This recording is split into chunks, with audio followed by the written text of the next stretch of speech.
मंडळी, डाएट करण्याचा प्लॅन करत असाल तर ही रेसिपी आजच डाएटमध्ये ॲड करा, कारण आपल्या जिभेचे चोचले तर पुरतातच, पण तसंच ह्या रेसिपीमुळे आपलं वजन जास्त न वाढता अगदीच वजन कमी होण्यास मदत होते। तर जास्त वेळ न घालवता लगेचच रेसिपीला सुरुवात करूया। तर येथे आपल्याला सर्वप्रथम लागणार आहे पत्ताकोबी। तर पत्ताकोबी तुम्हाला जेवढ्या प्रमाणात हा पदार्थ बनवायचा आहे तेवढ्या प्रमाणात आपल्याला इथे पत्ताकोबी घ्यायचा आहे। तर इथे पाहू शकता आपण जवळपास पावशेरच्या इतका पत्ताकोबी इथे घेतलेला आहे। आता हा पत्ताकोबी पातळ असा उभा कट करून घेणार आहे। हा पत्ताकोबी कापत असताना तुम्हाला खूप बारीक अजिबातच कट करण्याची गरज पडत नाही। शिवाय तुम्हाला जर बारीक कट करायचा असेल तर तुम्ही तो देखील करू शकता, पण आपल्याला वजन कमी करण्यासाठीचा हा पदार्थ आहे, त्यामुळे हा आपण जेव्हा पदार्थ खाऊ तेव्हा यामधला पत्ताकोबी आपल्या दाताखाली चावून चावून म्हणजे खाण्यात आला पाहिजे, यासाठी आपण हा पत्ताकोबी एकदम लांब आणि जाड ठेवलेला आहे। आता पूर्ण पत्ताकोबी कट करून झालेला आहे। आता पत्ताकोबी तसा वरून मी धुवून घेतला होता, त्यामुळे आतमध्ये धुतला नाही। आता त्यानंतर आपल्याला लागणार आहे 2 ते 3 हिरव्या मिरच्या बारीक कट करून घेतल्या। मीडियम साईजचा एक टोमॅटो घेतलेला आहे, तो देखील बारीक कट करून घ्यायचा आहे। या व्यतिरिक्त तुम्ही यामध्ये किसलेला गाजर टाकू शकता, शिवाय शिमला मिरची टाकू शकता। त्याचबरोबर अन्य कुठल्याही तुम्हाला व्हेजिटेबल्स भाज्या आवडत असतील त्या तुम्ही यामध्ये ॲड करू शकता, पण इथे आपण फक्त हिरवी मिरची, टोमॅटो आणि कांद्याचा वापर करत आहोत। अवेलेबल साहित्यामध्ये पदार्थ बनवतोय त्यासाठी एवढा आहे, तेवढ्यामध्ये सुद्धा हा उत्तम पदार्थ बनतो, चवीला अप्रतिम होतो, तसंच वजन कमी होण्यास मदत होते। कांदा, टोमॅटो सगळं चिरून झालं। कोथिंबीर जरूर असेल तर ॲड करा, कोथिंबीरीमुळे सुद्धा तुम्हाला माहीत नसेल तर सांगते, कोथिंबीरीमुळे सुद्धा आपलं वजन कमी होण्यास मदत होते। आता इथे 1 वाटी रवा घेतला होता, तो रवा यामध्ये घालून घेतला। रवा हा जाड आहे, तुम्ही जाड किंवा 0 नंबरचा रवा इथे वापरू शकता। रवा यामध्ये मिक्स करून झाला की आपल्याला आता कट करून घेतलेला टोमॅटो, कांदा, हिरवी मिरची हे देखील यामध्ये ॲड करून घ्यायचं आहे। कांद्याचं प्रमाण देखील तुम्ही पाहू शकता, आपण मोठ्या साईजचा एक कांदा इथे बारीक कट करून घेतलेला आहे। टोमॅटोमुळे हा पदार्थ खाताना खरंच खूप स्पायसी हा पदार्थ लागतो, आणि त्यामुळेच म्हटलं तुम्हाला सुरुवातीला तसं जिभेचे चोचले पुरवले जातात। तर इथे पाव चम्मच इतकी हळद घालून घेतली, आवडीप्रमाणे लाल तिखट घालायचं आहे, पाव चम्मच इतके जिरे घालून घेतले, तसंच चवीपुरतं मीठ घालून घ्यायचं। सगळ्यात शेवटून यामध्ये अर्धी वाटी गव्हाचं पीठ आपल्याला घालून घ्यायचं आहे।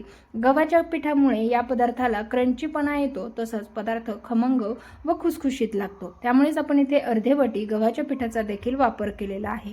आता आपल्याला थोडं थोडं पाणी घालून हे पीठ मळून घ्यायचं आहे। खूप वेळ किंवा खूप मेहनत अजिबातच लागत नाही। पदार्थ अतिशय म्हणजे खूपच हेल्दी आणि पौष्टिक असणार आहे, कारण बरेच जण वजन वाढतं आणि वजन वाढल्यानंतर कुठले पदार्थ बनवून खायचे यासाठी विचार करत असतात। तर अशा वेळेला तुम्ही हा पदार्थ नक्कीच बनवून खाऊ शकता। तुमचं वजनही मेंटेन राहील, तसंच तुमच्या जिभेचे चोचले देखील पुरवता येतील।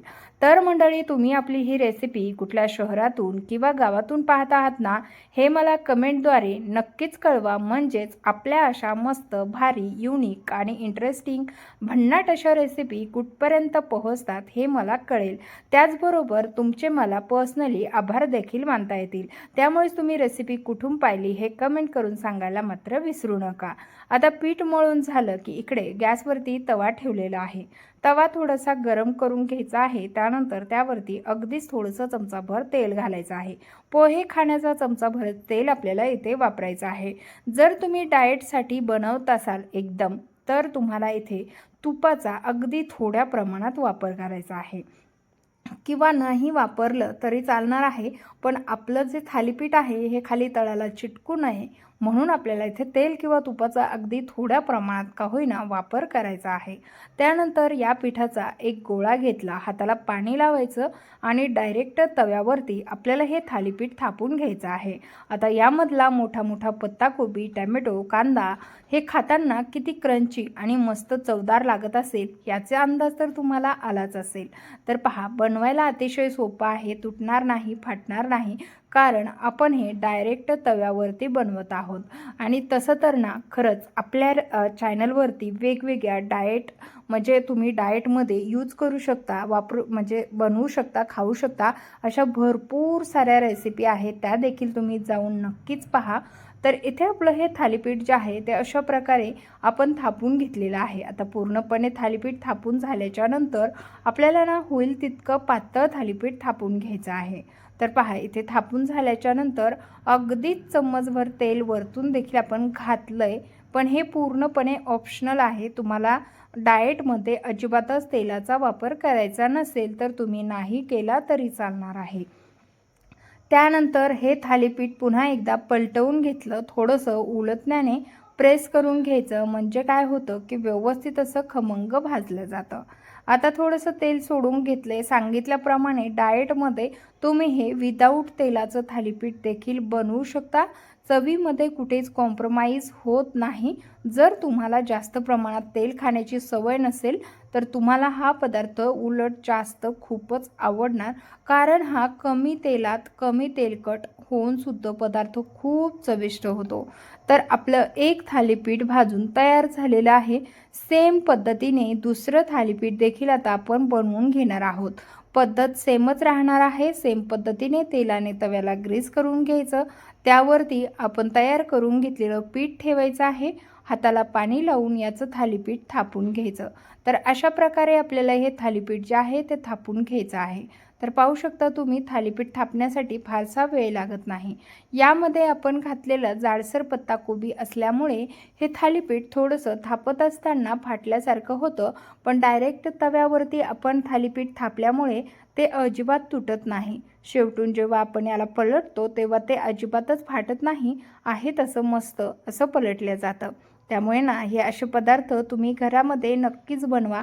हल्ली ना मुलांचे वजनसुद्धा खूप प्रमाणामध्ये वाढतात, तर मुलांना देखील तुम्ही हे हेल्दी आणि टेस्टी थालीपीठ बनवून देऊ शकता, म्हणजे त्यांचं वजनही मेंटेन राहील, तसंच त्यांना चटपटीत खाण्याची इच्छा होणार नाही। कारण हे थालीपीठ इतकं चटपटीत आणि चविष्ट होतं की मुले तुम्हाला या व्यतिरिक्त कुठलंच चटपटीत काही खायला मागणार नाहीत। त्यामुळे हे मुलांना जर देत असाल तर मुलांना यासोबत फक्त घरगुती बनवलेला सॉस जरी दिला तरी चालणार आहे, किंवा नसेल तर तुम्ही बाहेरचा सॉस देखील यामध्ये थोडासा देऊ शकता, किंवा मुलं जास्त प्रमाणात सॉस खात असतील तर मग मात्र तुम्ही ह्या थालीपीठला थोडंसं भाजून झाल्याच्या नंतर पातळ असा सॉस लावून मुलांना रोल करून सुद्धा हे थालीपीठ देऊ शकता। तर इथे पाहू शकता आता आपण यावरती झाकण ठेवून घेतलं, 2 मिनिटे शेकवून घेतलेलं आहे आणि आता आपल्याला हे थालीपीठ जे आहे ते पलटवून घ्यायचं आहे। तर अशा प्रकारे हे थालीपीठ मस्त असं भाजलं गेलेलं आहे। आता पलटवून घेऊया। तर तुम्ही पाहू शकता एकदम मस्त हेल्दी टेस्टी असं आपलं हे थालीपीठ बनवून तयार झालेले आहेत। आता याच पद्धतीने राहिलेले थालीपीठ देखील बनवणार आहोत। तर आपण घेतलेल्या साहित्यामध्ये 4 अशा साईजचे थालीपीठ तयार होतात। तर तुम्हाला किती प्रमाणात हा पदार्थ बनवायचा आहे त्यानुसार घेऊ शकता। तर इथे पहा तुम्हाला एक थालीपीठ अगदीच जवळून दाखवते। मस्त मऊ लुसलुशीत खमंग असं थालीपीठ आपलं तयार झालेलं आहे। डाएटवरचं थालीपीठ इतकं चविष्ट पाहून तुम्ही सुद्धा हैराण व्हाल, इतकी मस्त आजची रेसिपी असणार आहे। त्यामुळे तुम्हाला रेसिपी नक्की आवडली असेल तर मस्त असं दह्यासोबत सर्व केलेलं आहे। दह्यासोबत खाल्ल्यानंतर आणखीनच भारी लागतं। शिवाय तुम्हाला दही नसेल खायचं तर तुम्हाला माहीत आहे का ताक पिल्यामुळे सुद्धा वजन कमी होतं, तर याच्या सोबतीला तुम्ही दही न खाता ताक बनवून पिण्यासाठी घेऊ शकता आणि हे थालीपीठ असंच खायचं आणि सोबतीला ताक जर असेल तर 0% वजन वाढणार नाही याची गॅरंटी, उलट वजन तुमचं कमीच होणार आणि मस्त तुम्ही हेल्दी राहणार। आणि असेच हेल्दी पदार्थ खाण्यासाठी आपल्या चॅनलला नक्की सबस्क्राईब करा।